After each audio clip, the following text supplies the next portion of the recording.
Entonces, este gráfico sobre todo es para hacerles referencia de que otra de las patologías por las cuales el paciente consulta a cirugía es precisamente por el reflujo gastroesofágico, ¿no? El reflujo gastroesofágico se presenta porque se generan un desequilibrio entre los factores agresores y los factores defensivos que tiene esta unión gastroesofágica, ¿no?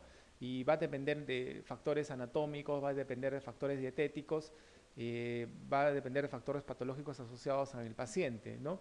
Como primer mecanismo de defensa, podemos determinar que este esfínter esofágico, la estructura y la naturaleza del esfínter esofágico inferior, ¿no? La presencia de hernia, de hiato, si bien es cierto no va a condicionar la formación de la presencia de un reflujo gastroesofágico, pero sí puede estar asociado a esta, ¿no? No necesariamente todos los pacientes que tienen hernia de hiato esofágico van a tener reflujo gastroesofágico, pero sí está asociado el reflujo gastroesofágico a la presencia de hernia, ¿no? De hiato esofágico, sobre todo a la protracción.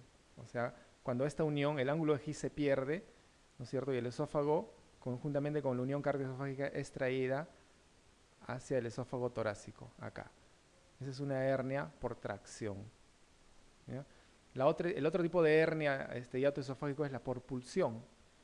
Por pulsión, que es la más frecuente y es la que tiene indicación quirúrgica, es cuando a través del hiato esofágico, o sea, por este espacio, ¿no es cierto?, progresa un segmento del estómago, ¿cierto? En todo caso tendríamos parte del fundo gástrico acá, ¿no? Esta sí puede llevar a estrangulación y esta sí tiene indicación quirúrgica inmediata. Esta no va a ir con reflujo gastroesofágico, sino esta va a ir con cuadro de obstrucción alta en el paciente, ¿no? Algunos factores, por ejemplo, cuando el vaciamiento gástrico está enlentecido, cuando hay problemas en el píloro, por ejemplo, una retención pilórica, ¿no? Ya sea por una estenosis pilórica, ya por una úlcera péptica, un NM periampular que esté comprimiendo el píloro. Entonces la retención gástrica, el contenido gástrico, ¿no es cierto?, puede vencer el esfínter esofágico y también esto puede generar el regreso y generar pues una erosión en la mucosa esofágica con la consiguiente generación de los síntomas de reflujo gastroesofágico, cuyo síntoma principal es la pirosis, recuerden, ¿no? Los pacientes obesos tienen también predisposición a presentar este tipo de problemas, ¿no? Y generalmente los pacientes adultos que presentan reflujo gastroesofágico generan sintomatología respiratoria antes de generar problema de pirosis, ¿no? Son pacientes que debutan en edad adulta con asma o procesos respiratorios contiguos, ¿no? O tienen trastornos del sueño como apnea. Entonces en esos pacientes hay que pensar que pueden estar cursando con este tipo de patologías, ¿no? La posición también, ¿no? Cuando el estómago está lleno, la bipedestación favorece el vaciamiento gástrico, pero la sedestación o el decúbito dorsal, ¿no?, puede hacer de que el contenido gástrico, ¿no?, venza el esfínter cardial y parte del contenido gástrico pues regrese hacia el esófago generando la erosión en la mucosa, ¿no? Muy bien. Entonces, ¿cuáles son las complicaciones del esfínter del reflujo gastroesofágico? Recuerden que para el reflujo gastroesofágico el tratamiento es la fundoplicatura. Nosotros habíamos hablado de la fundoplicatura, la de Nissen y la de Nissen-Rossetti. Entonces, ¿cuáles son las complicaciones del reflujo gastroesofágico? Primero que se produce una esofagitis, ¿no? La esofagitis, una irritación de la mucosa esofágica, dependiendo de los grados, el tratamiento generalmente es médico, ¿no? Inhibidores de bromba, prokinéticos, ¿no?, para mejorar la sintomatología, que es la pirosis generalmente, ¿no? La otra complicación puede ser la hemorragia digestiva alta, muy poco frecuente, ¿no?, pero se da, la hemorragia digestiva alta producida por erosión de la mucosa esofágica. Y la tercera complicación, bueno, una tercera complicación podría ser la estenosis post-esofagitis, ¿no? Una estenosis del esófago distal producida igualmente por erosión o inflamación de la mucosa esofágica. Pero la complicación que nosotros debemos tener en cuenta es la presencia o no de esófago de Barrett, ¿no? ¿Cómo hacemos el diagnóstico de enfermedad del reflujo gastroesofágico? Haciendo la medición del pH, ¿no es cierto? Una pHimetría en 24 horas o pHimetría directa, ¿no? Al igual que la pHimetría, es importante realizar una endoscopía alta para poder determinar el estado de la mucosa y poder clasificar de acuerdo a los grados de esofagitis que vaya a tener el paciente.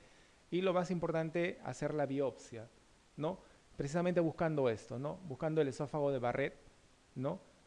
Y el esófago de Barrett inicialmente es una metaplasia, ¿no? Y como metaplasia, ¿no es cierto? O sea, cuando no hay displasia, ¿no es cierto? Nosotros hacemos un seguimiento en el caso. El esófago de Barré está altamente relacionado con el cáncer de la unión gastroesofágica, ¿no? Entonces, si nosotros al hacer la endoscopía encontramos metaplasia, o sea, no hay displasia, pero sí hay metaplasia, hacemos la biopsia y hacemos el control 1 a 2 años. Generalmente los esófagos de Barrett que tienen metaplasia, la mayoría, bueno, un 60 o 80% mejoran con el tratamiento médico, o sea, inhibidores de bomba y prokinéticos, ¿no? El problema es cuando esta metaplasia vira hacia una displasia, ¿no? Cuando la displasia es leve, aún podemos continuar con inhibidores de bomba, ¿no es cierto? Por un buen tiempo, 3 meses como mínimo. Repetimos la biopsia y debemos determinar el estirpe. Si persiste la displasia, ¿no? Hacemos biopsia cada 6 meses, ¿no? Pero si no, va a generar una displasia grave y si se confirma, el paciente tiene que ir a una esofagectomía, ¿no? Una esofagectomía.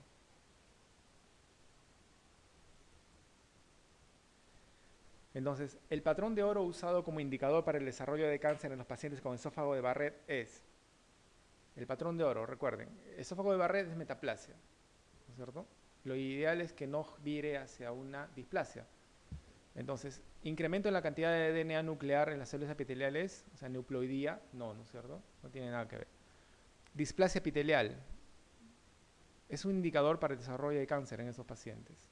Si tenemos Barrett con metaplasia, no hay factor de riesgo, pero sí debemos hacerle seguimiento.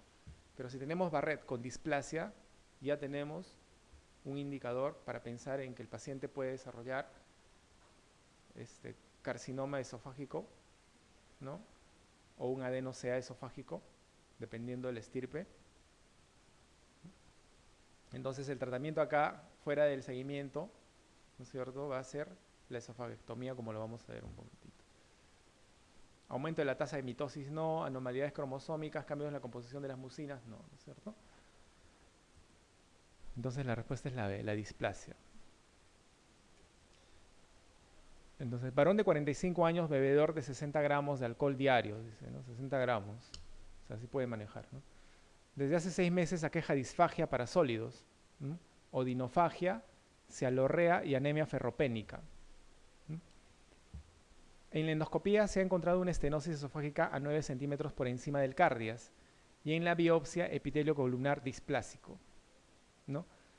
¿Cuál es el diagnóstico de presunción? ¿No? Dice, tenemos entonces una disfagia, ¿no es cierto? Alimentos para sólidos, probablemente sea mecánica, ¿no es cierto? Odinofagia, cialorrea y anemia ferropénica. La anemia ferropénica está asociada a este síndrome de Plummer-Vinson o Patterson-Kelly, como les decía, ¿no es cierto? Una anemia hipocrómica microcítica por la presencia de anillos en la luz, anillos en el esófago distal. El anillo del Chasky es un anillo, ¿no es cierto?, que va a generar una disfagia mecánica, pero en la parte media, ¿no? En este caso, si estamos hablando de un Plummer-Vinson, tenemos anemia ferropánica y tenemos disfagia, entonces sí puede estar incluida dentro de este caso, ¿no? Pero recuerden que el Plummer-Vinson también va asociada a lesiones orofaringeas, ¿no? Orales, aftas, ¿no es cierto?, lesiones de la mucosa bucal, entonces no dice nada acá. Sí presenta odinofagia, cialorrea, sí puede estar asociada, ¿no? Neoplasia esofágica. Recuerden que el cáncer de esófago, el epidermoide sobre todo, está íntimamente relacionado con el alcohol y con el tabaco, esas dos cosas, ¿no? Entonces, disfagia mecánica, ¿no es cierto?, para sólidos, yo estaría pensando en una neoplasia esofágica, más si me da el antecedente de bebedor crónico, ¿no?, o bebedor agudo, ¿no? Acá nos faltaría ver si es que tiene pérdida de peso o no, ¿no?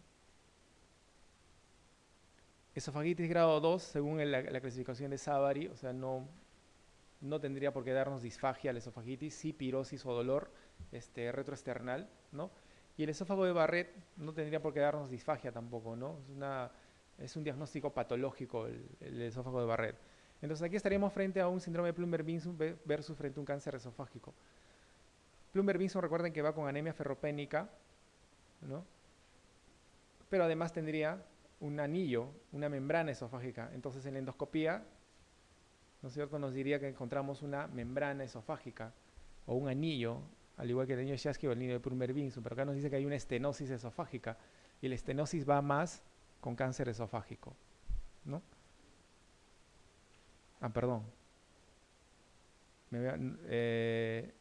Hasta acá ya pensamos en la estenosis, hasta acá pensamos en cáncer esofágico, pero acá no me he dado cuenta. En la biopsia el epitelio columnar es displásico, ¿no? Entonces, por este dato de displásico, vamos a pensar en un esófago de Barrett. Pero le vuelvo a repetir, el esófago de Barrett no genera disfagia, lo que sí genera es pirosis, ¿no? Y dolor retroesternal, no genera disfagia. Y el esófago de Barrett no estenosa, a no ser que ya tengamos un grado de displasia y estamos hablando ya de un cáncer esofágico, ¿no? Entonces esto más pinta para una neoplasia esofágica, ¿no? Pero recuerden, si estamos hablando de neoplasia esofágica, probablemente acá ya les den la estirpe, ¿no? Entonces acá pueden tener estas tres connotaciones: el Plummer-Vinson, el cáncer esofágico y el esófago de Barrett. Si quieren tener esas, porque esta pregunta tiene estas tres connotaciones, ¿no?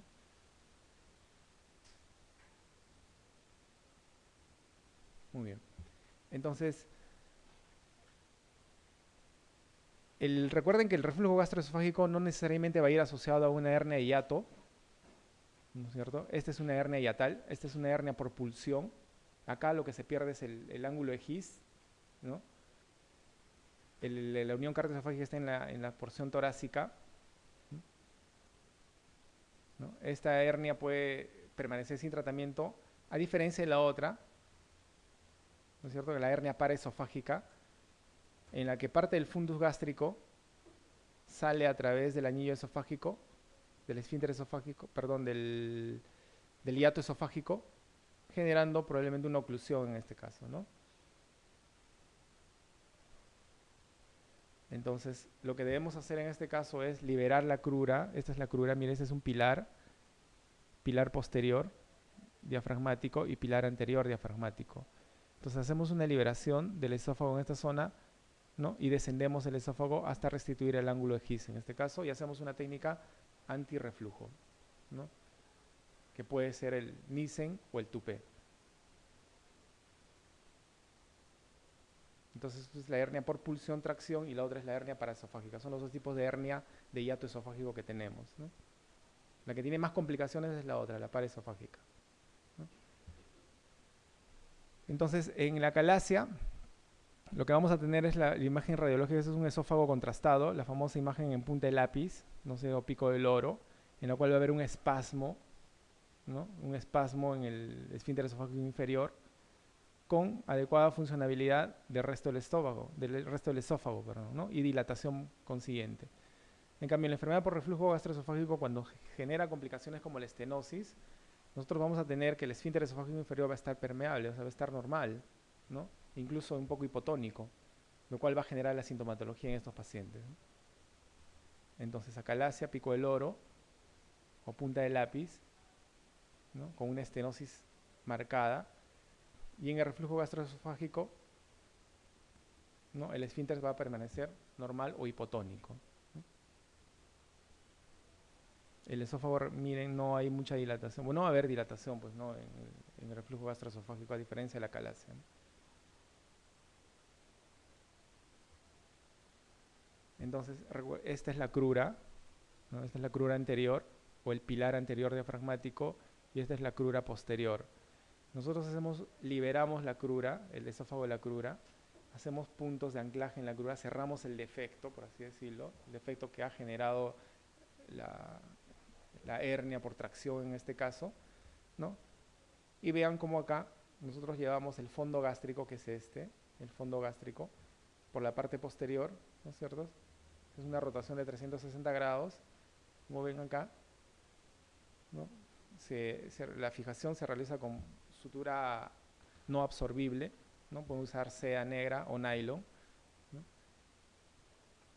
Esta es la famosa Nissen, Y cuando es de 360 grados, perdón, cuando es de 180 grados, tupe, el anclaje no se hace en el fundus gástrico, sino en la cara anterior del estómago, ¿no? En la tupe haríamos el anclaje en esta zona, en la cara anterior del estómago. ¿Ya? Esas son las técnicas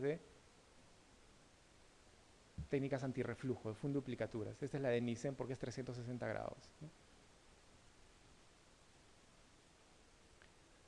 Asociado a esto también recuerden que tenemos que hacer una rafía de las cruras, que tenemos que cerrar este defecto que ha generado cuando se trate sobre todo de hernias por tracción. Tenemos que cerrar este defecto que se presenta o que se forma en esta zona del hiato esofágico que ha generado la hernia por tracción o por pulsión, ¿no?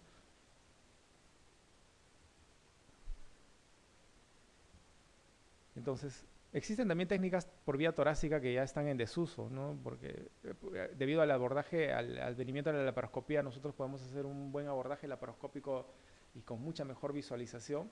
Y hacemos técnicas antirreflujo por vía laparoscópica, ¿no? Que favorece el postoperatorio, sobre todo el paciente. Y recuerden que este hiato esofágico, la accesibilidad es muy limitada en cirugía abierta, a pesar de que nosotros realizamos incisiones amplias, incluso en cirugía abierta. La técnica incluso incluía la destrucción del apéndice sifoides, ¿no? Para poder llegar al hiato esofágico. Entonces, de la misma manera, esta podría ser una Nissen y esta sería una Toupet, ¿no? 180 grados y acá estamos fijando hacia la cara anterior del esófago, ¿no?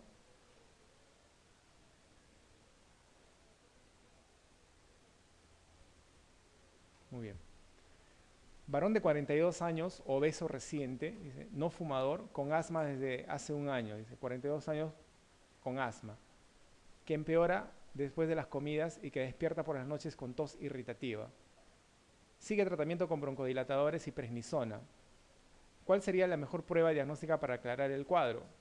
¿No? Entonces, todo paciente mayor, adulto mayor que debute con asma o síntomas respiratorios, ¿no? Asociados a la ingestión de las comidas, debemos de pensar en reflujo gastroesofágico, ¿no? Y precisamente las indicaciones de cirugía de reflujo gastroesofágico van a eso, ¿no? Infecciones respiratorias seguidas, ¿no? Y somnolencia, ¿no? Insomnio, porque los pacientes no pueden dormir, porque la pirosis los despierta, la tos los despierta, ¿no? Entonces,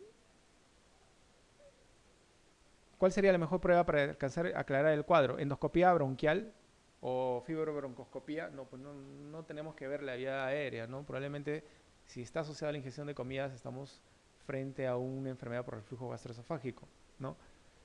Pruebas de provocación con alérgenos, no. Existe una prueba de provocación con el mecolil, ¿no? Para generar acidez y de esta manera medir el pH esofágico, pero no se genera con alérgenos, ¿no? Se utiliza el mecolil. pH esofágico durante 24 horas, sí, ¿no es cierto? O sea, la pHimetría en 24 horas. Ecodoppler de venas en las piernas, no tendría por qué, ¿no? O sea, paciente con asma, fumador, comidas, ¿no? Con tos irritativa, no vamos a ir a hacerle un ecodoppler en las piernas. Radiografía de esófago gastroduodenal, ¿no? Un esófago contrastado nos ayuda sobre todo cuando hay problemas de disfagia, más que cuando hay problemas de reflujo gastroesofágico, ¿no? Entonces acá lo que deberíamos hacer es una pHimetría durante 24 horas. Para esto el paciente tiene que estar conectado hacia un dispositivo sensor las 24 horas cargando una batería, ¿no? Muchas veces esto es incómodo. Por eso de manera inmediata, ¿no es cierto?, se puede hacer la prueba de estimulación con mecolil y determinamos el pH esofágico, determinando el diagnóstico de reflujo gastroesofágico. Pero la mayoría de las veces estas pruebas no se realizan, están muy poco en desuso, ¿no? La que se realiza es la prueba de estimulación. Y obviamente la sintomatología del paciente, que es importante para la elección de procedimiento quirúrgico, ¿no? Como les había hablado, el cáncer de esófago más frecuente, más del 90% de los cánceres de esófago, ¿no es cierto?, son de tipo escamoso o epidermoide. La mayoría de ellos asienten en el tercio medio, lamentablemente. Le sigue el tercio superior y el tercio inferior, aunque ahora las del tercio inferior, que la mayoría de las veces son de tipo adenosea, están asociados progresión, pues una progresión de una neoplasia del estómago. Por eso ahora las neoplasias del esófago distal se han asociado, se tratan de manera conjunta, se tratan como cánceres de la unión gastroesofágica, ¿no? Una neoplasia encontrada en el cardias o en el fundus gástrico puede progresar hacia el esófago proximal. Entonces, cuando queremos hacer cirugía de este tipo, tenemos que englobar estas dos zonas, ¿no? Porque si hacemos cirugía solamente del estómago, cuando tenemos una lesión a nivel de cardias y el fundus, podemos dejar lesión a nivel del esófago distal. Entonces, 90% son de tipo epidermoide, ¿no? Y 10% son de tipo adenosea, ¿no? Recuerden que la mucosa esofágica en el tercio superior y medio son de epitelio estratificado, queratinizado, entonces la localización del epidermoide va a ser en estas zonas, tercio medio y superior.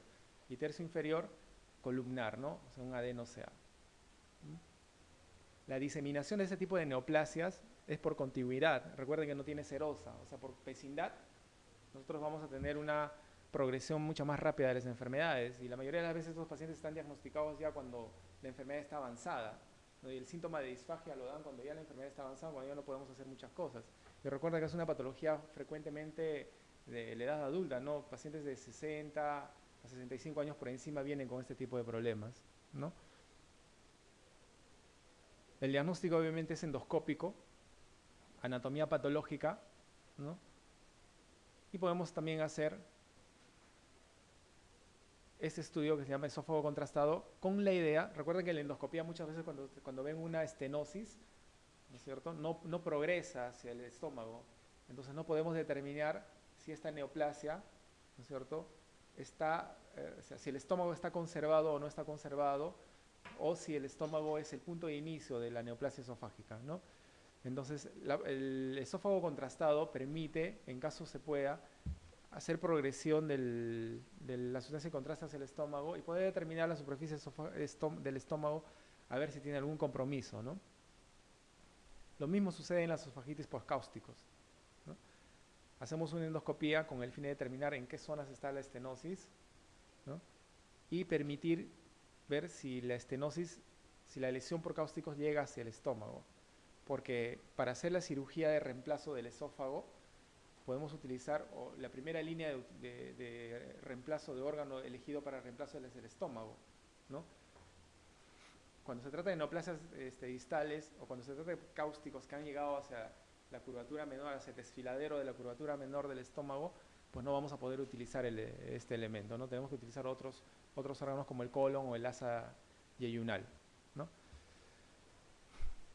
Entonces, el tratamiento es quirúrgico, ¿no?, asociado a quimiorradioterapia.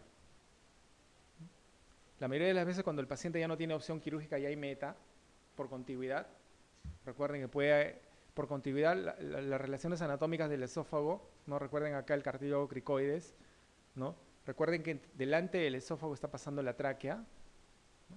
La tráquea, y como les había comentado, en la línea media o en la parte media del esófago, ¿no?, está en relación con el bronquio izquierdo y está en relación con el callado de la aorta y el callado de las higos, ¿no? Entonces, por contigüidad, fácilmente el tumor se disemina hacia la vía respiratoria, los bronquios, ¿no?, al mediastino posterior, ¿no?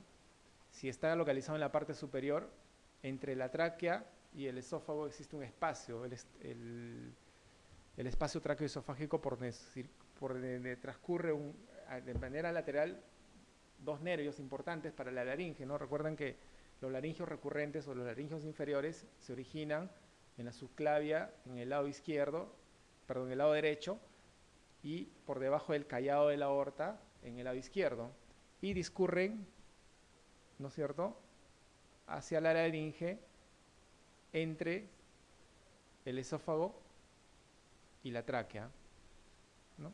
Entonces, un enema de esófago proximal puede afectar estos nervios con la consiguiente disfonía del paciente, ¿no?, una alteración en la fonación. Entonces, la diseminación de estas neoplasias son sobre todo por contigüidad y vecindad, ¿no? Paciente de 72 años con disfagia para sólidos y líquidos, dice, progresiva, desde hace 4 meses. Adelgazamiento de 8 kilogramos. Entonces, pérdida de peso y disfagia ya nos tiene que hacer pensar en neoplasia, ¿ya? En el estudio radiológico con contraste se observa un esófago ligeramente dilatado, ¿ya? La estenosis probablemente haya generado dilatación.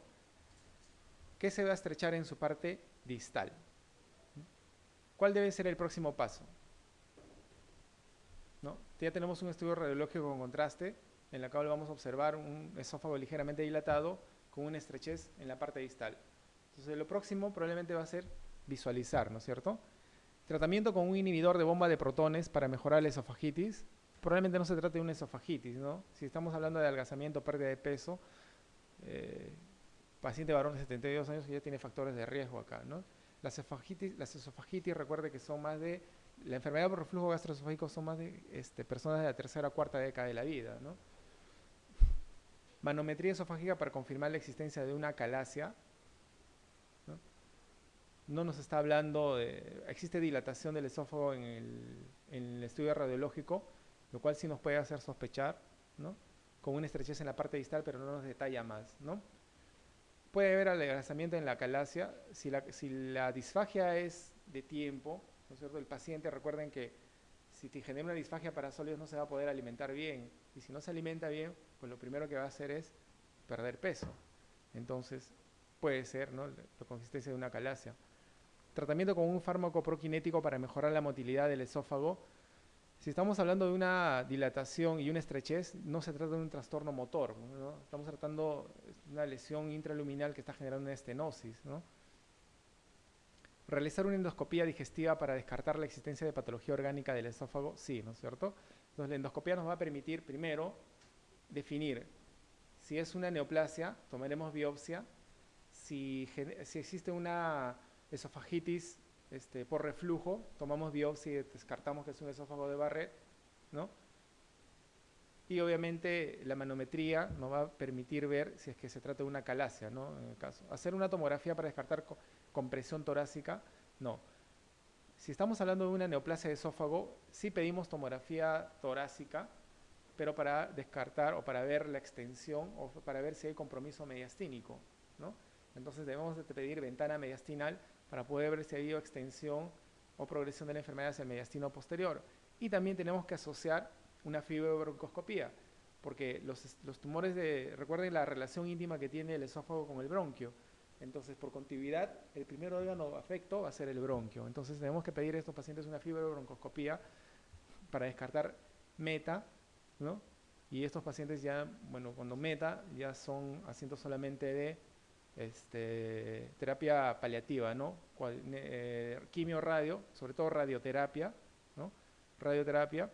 Y obviamente se plantea como el paciente no puede ingerir alimentos, ¿no? Se puede plantear una gastrostomía para alimentación o se puede plantear una yeyonostomía para alimentación del paciente, bueno, hasta que, esperando la evolución de la neoplasia, pues, ¿no? Entonces, realizar una endoscopía y la endoscopía nos va a determinar, mediante la biopsia, qué naturaleza tiene esta, ¿no? Entonces, por los antecedentes probablemente se trate de una neoplasia, ¿no?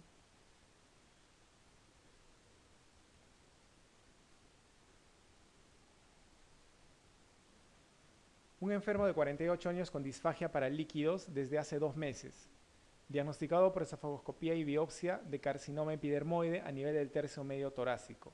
Entonces recuerden que las neoplasias de esófago se localizan con mayor frecuencia, casi 50% a nivel del tercio medio, 35% en el tercio superior y el 15% en el tercio inferior de la unión gastroesofágica, ¿no? Con tomografía abdominotorácica sin signos de extensión tumoral, ¿no? Entonces, la tomografía, recuerden que es para ver el mediastino, o sea, no tenemos extensión hacia el mediastino. ¿A qué prueba habría de ser sometible para confirmar la resecabilidad tumoral? ¿Gammagrafía ósea? No, ¿no es cierto? Puede la lesión torácica, la lesión, recuerden que el esófago, o sea, pasa asienta sobre los cuerpos vertebrales, ¿no? Pero la extensión puede darse hacia esa zona, pero no es lo primero que buscamos. Tránsito varitado esófago gástrico, pero ya tenemos una endoscopía, ¿no?, que nos da el diagnóstico.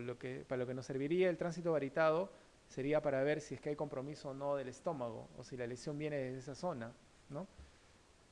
Ecografía endoesofágica, ¿no? Una ecoendoscopía nos sirve para determinar lesiones tumorales o el flujo vascular en estas zonas, ¿no? Pero no nos detalla metástasis. Gammagrafía hepática y pulmonar, ¿no? No existe diseminación metastásica hacia el hígado, sí puede haber hacia el pulmón a través de los bronquios, ¿no? Una fibrobroncoscopía o una traqueobroncoscopía es lo que nos va a ayudar a determinar si la lesión es resecable o no, ¿no? Como le decía, por la vecindad. La primera vía de diseminación de una lesión esofágica es por contigüidad.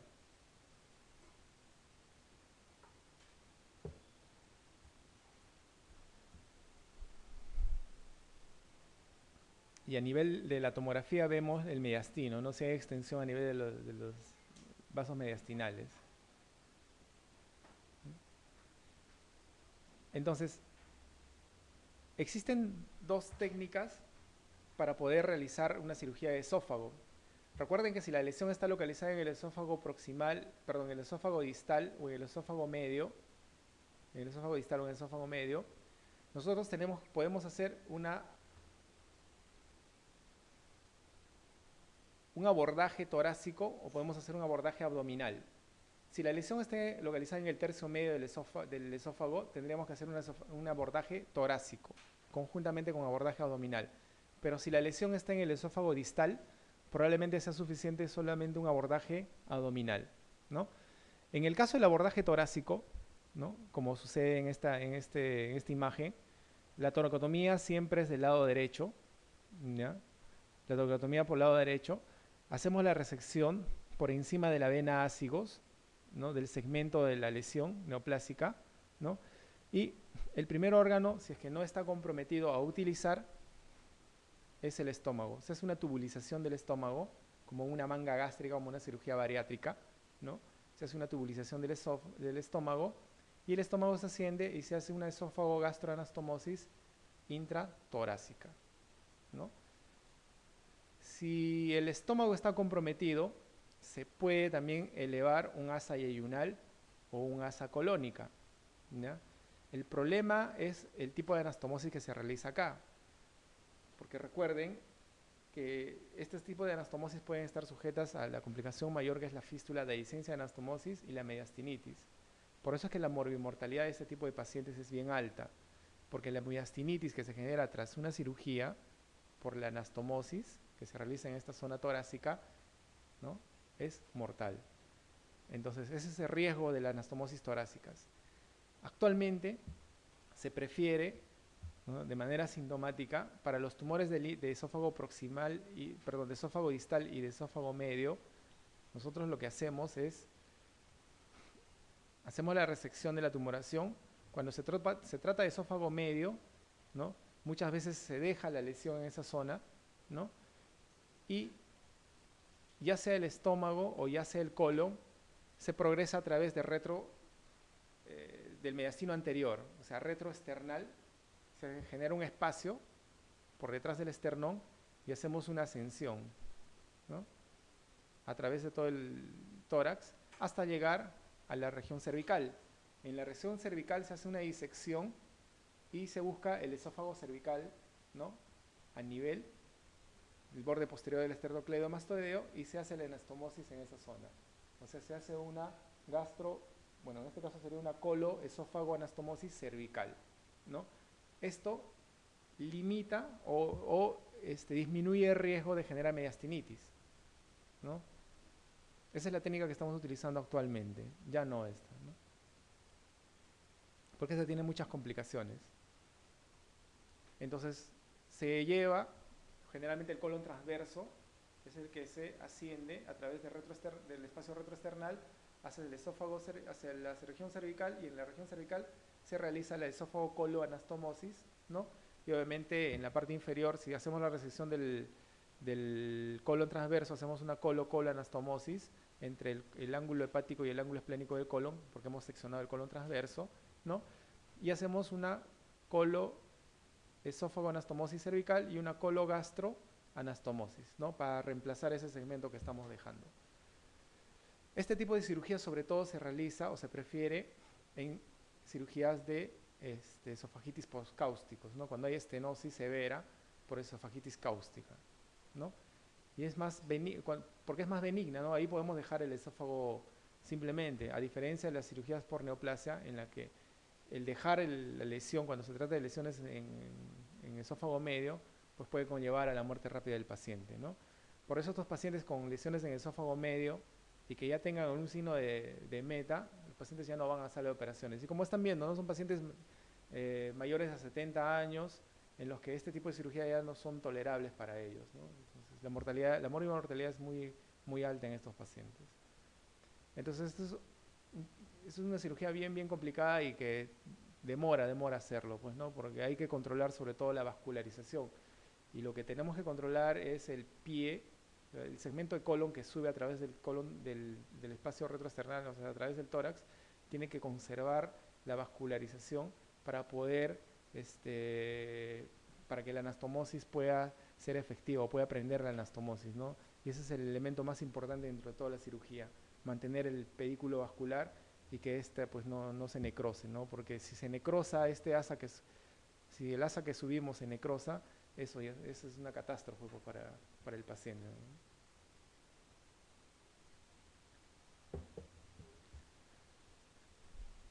Muy bien.